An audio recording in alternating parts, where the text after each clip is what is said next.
दोस्तों, बहुत समय पहले एक छोटे से गांव में एक परिश्रमी युवक रहता था।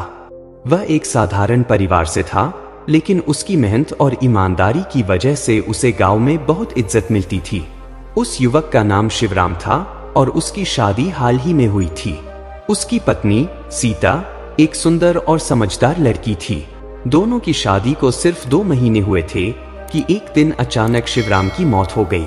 इस घटना की वजह से सीता और उसकी सास की दुनिया ही उजड़ गई थी। शिवराम की माँ, जो खुद अपने जवान बेटे के जाने से गहरे दुख में डूबी थी, सीता को तसल्ली देने की कोशिश करती थी। वह सोचती थी कि जैसे तैसे अपनी बहू को संभालकर घर में खुशियां लानी चाहिए, लेकिन सीता का दिल टूट चुका था। वह अपने पति के गम में इतनी डूबी थी कि उसे किसी से बात करने का मन नहीं करता था। वह एक कमरे में अकेली बैठी रहती, मानो दुनिया से उसकी कोई बात नहीं थी। उसकी सास, जो अपनी बहू के दुख को देखकर खुद भी उदास थी, खेतों में मजदूरी करती और घर का खर्च चलाती थी।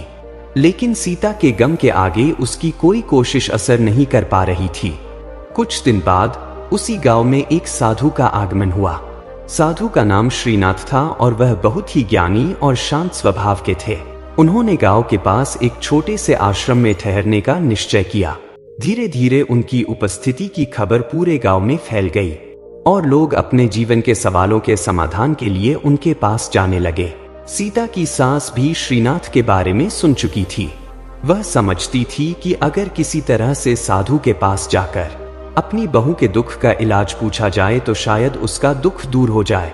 इसी सोच में अगले दिन वह साधु से मिलने के लिए चली गई। साधु आश्रम के पार्क में ध्यान लगाकर बैठे थे। जैसे ही महिला उनके पास पहुंची, उन्होंने देखा और कहा, आओ बेटी, बैठो, बताओ क्या समस्या है। महिला ने साधु से कहा, गुरुजी, मेरी बहू का दिल बहुत दुखी है। उसके पति यानी मेरे बेटे की अचानक मृत्यु हो गई थी और वह उसके गम में डूबी हुई है। मुझे समझ में नहीं आता कि उसे किस तरह से संभालूं। साधु ने उसे ध्यानपूर्वक सुना और फिर कहा, मैं तुम्हारी बहू के दुख का समाधान कर दूंगा, लेकिन तुम्हें मेरे बताए रास्ते पर चलना होगा। महिला ने हाथ जोड़कर कहा, गुरुजी, जैसा आप कहेंगे वैसा ही करूंगी। मेरी उम्र तो जैसे तैसे कट जाएगी, लेकिन मेरी बहू का जीवन अभी शुरू हुआ है। मैं चाहती हूं कि वह फिर से खुश हो जाए। साधु ने उसे आश्वस्त किया, कल अपनी बहू को मेरे पास लाओ, हम उसकी समस्याओं का हल ढूंढेंगे। महिला ने कहा, गुरुजी, वह घर से बाहर नहीं निकलती। साधु मुस्कुराए और कहा, कोई बात नहीं, मैं खुद तुम्हारे घर आऊंगा। अगले दिन साधु सुबह होते ही गांव में भिक्षा मांगने के लिए निकले। जैसे ही साधु गांव के बीच में एक गली के मोड़ पर पहुंचे तो उनकी मुलाकात उसी महिला से हुई, जिसने साधु को अपनी बहू के बारे में बताया था। महिला ने साधु को देखकर प्रणाम किया और साधु ने भी उस महिला को देखकर प्रणाम किया। फिर महिला ने सिर झुकते हुए साधु को कहा, गुरुजी, आप बिल्कुल सही समय पर आए हैं। चलिए मैं आपको अपना घर दिखा देती हूँ। साधु ने सहमति जताई और महिला के साथ उसके घर की तरफ चल दिए। जैसे ही महिला साधु को लेकर अपने घर के सामने पहुंची तो उसने साधु से कहा, गुरुजी, ये है मेरा घर। अब आप मेरी बहू के दुखों का अंत कर दीजिए। मैं चलती हूँ, मुझे काम के लिए देरी हो रही है। इतना कहकर महिला अपने काम पर चली जाती है। इधर साधु ने महिला के दरवाजे पर दस्तक दी और कहा, भिक्षा दे दो। थोड़ी देर बाद दरवाजा खुला और एक सुंदर गोरी युवती बाहर आई। उसने साधु को खाना दिया और फिर अंदर चली गई। साधु ने उसकी आंखों में दुख की गहरी छाया देख लिया था। इतना तो वह जानते थे कि सीता का दिल टूट चुका है, लेकिन साधु ने इस स्थिति को सुलझाने के लिए अपनी योजना तैयार कर ली थी। साधु लगातार अगले 3-4 दिनों तक महिला के घर भिक्षा मांगने जाते रहे। हर बार की तरह उन्होंने सीता के दुख को महसूस किया और धीरे धीरे उसकी आंखों में एक नई उम्मीद की झलक पाने की कोशिश की।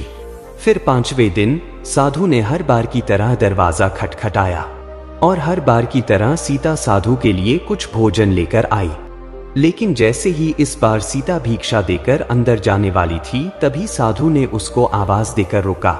उन्होंने सीता की आंखों में गहरी उदासी देखी और धीरे से बोले, बेटी, तुम्हारी आंखों में एक गहरा दुख है और यह दुख केवल तुमसे ही जुड़ा हुआ है। यह जीवन रुकने के लिए नहीं है, बल्कि तुम्हें आगे बढ़ने के लिए और अपनी आत्मा की शांति को महसूस करने के लिए है। अगर तुम चाहती हो कि तुम्हारा मन शांत हो जाए तो कल मेरे आश्रम में आकर मिलो। साधु की बातें जैसे सीता के दिल में गूंज उठी। वह जानती थी कि जीवन की कड़ी राह पर उसे कोई मार्गदर्शन चाहिए था, लेकिन साथ ही वह डरी हुई थी। क्या साधु के पास ऐसा कोई रास्ता है जिससे उसका दुख मिट सके? रात भर उसकी आंखों में साधु के शब्द गूंजते रहे।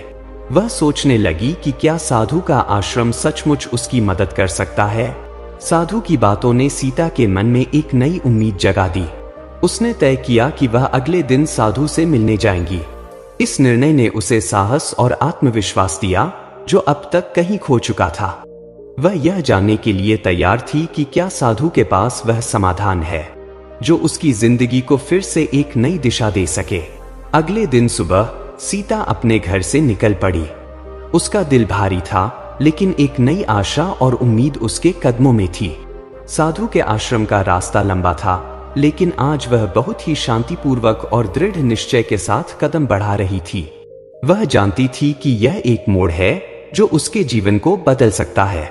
आश्रम में पहुंचते ही सीता ने साधु के पास जाकर उन्हें प्रणाम किया। साधु ने मुस्कुराते हुए उसे बैठने के लिए कहा। उन्होंने उसकी आंखों में देखा और फिर कहा, तुम क्या चाहती हो बेटी? तुम्हारे अंदर एक गहरी चुप्प है, एक दर्द जो तुमने सबको दिखाया नहीं है। इस दुख को तुम कब तक अपने भीतर पालोगी? सीता ने धीरे धीरे अपनी पूरी कहानी साधु से साझा की। वह बताती चली गई कि कैसे अपने पति की मौत के बाद उसकी दुनिया उजड़ गई और वह अकेलेपन और गम के समंदर में डूब चुकी है। साधु ने बड़े ध्यान से उसकी बातें सुनी।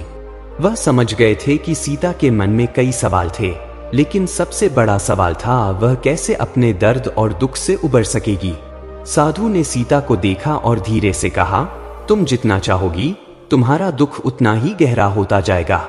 दुख हमें तब मिलता है जब हम उसे पकड़ने की कोशिश करते हैं, लेकिन असल में दुख सिर्फ एक अहंकार है जो हमें यह विश्वास दिलाता है कि हम नष्ट हो जाएंगे।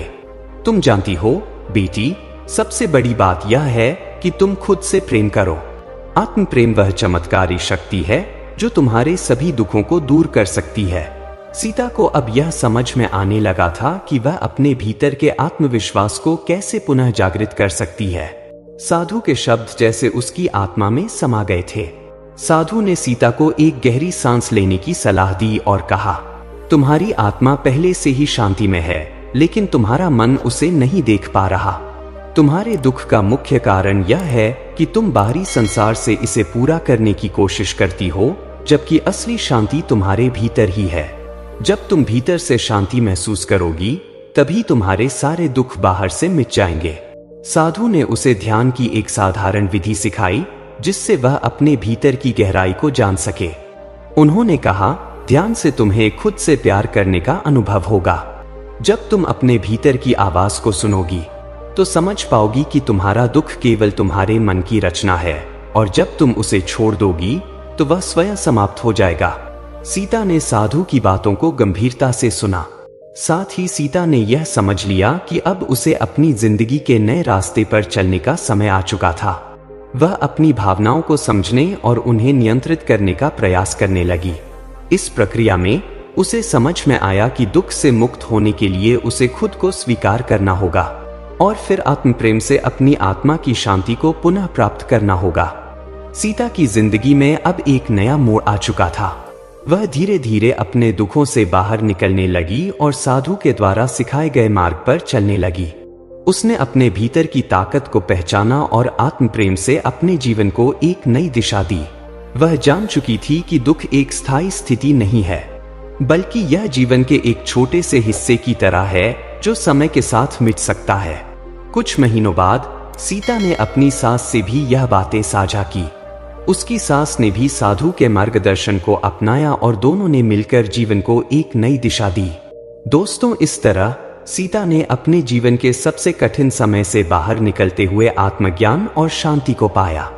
यह कहानी हमें यह सिखाती है कि किसी भी कठिनाई और दुख से उबरने का सबसे अच्छा तरीका है खुद से प्यार करना, आत्मविश्वास बढ़ाना और जीवन के गहरे सत्य को समझना।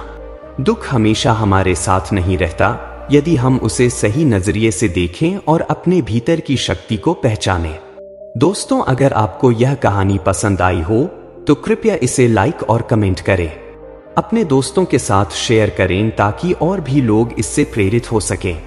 और हाँ, अगर आपने अभी तक हमारे YouTube चैनल कहानी वाले बाबा को सब्सक्राइब नहीं किया है तो अभी सब्सक्राइब करें ताकि हर रोज आप ऐसी और भी प्रेरणादायक कहानियां सुन सकें। धन्यवाद।